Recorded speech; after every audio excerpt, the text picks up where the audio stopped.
बालमित्रांनो, आज मी तुम्हाला एका शेतकऱ्याची गोष्ट सांगणार आहे।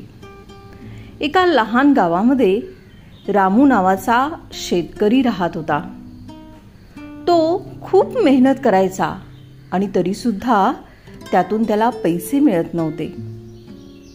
एक दिवस असंच झाडाखाली विचार करत बसल्यानंतर त्याला एक सोनेरी पक्षी दिसला। त्याने विचारलं की तू का नाराज आहेस? त्यावेळी तो शेतकरी सांगतो की मी खूप कष्ट करतो तरी सुद्धा मला या शेतामधून उत्पन्न पैसे मिळत नाही।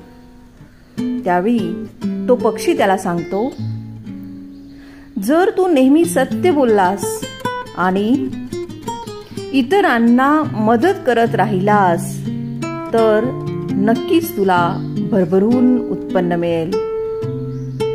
त्या दिवसानंतर रामूनी खरं बोलायचा निश्चय केला आणि शक्य तेवढी इतरांना मदत करायला सुद्धा सुरुवात केली। गावातील सगळ्या लोकांनी रामूला आदर्श मानलं आणि रामूला सुद्धा खूप सारे पैसे मिळू लागले। एक दिवस गावामध्ये दुष्काळ पडला। मग दुष्काळामुळे निराश झालेले सगळे लोक रामूकडे येतात। त्यावेळी रामू त्यांना सांगतो की आपण ज्यावेळी सत्य बोलू आणि शक्य तेवढी इतरांना मदत करू तेव्हा आपल्याला स्वतःला सुद्धा खूप फायदा होईल।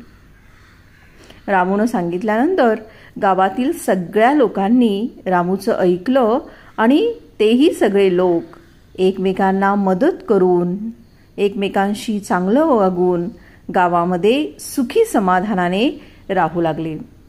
तात्पर्य काय?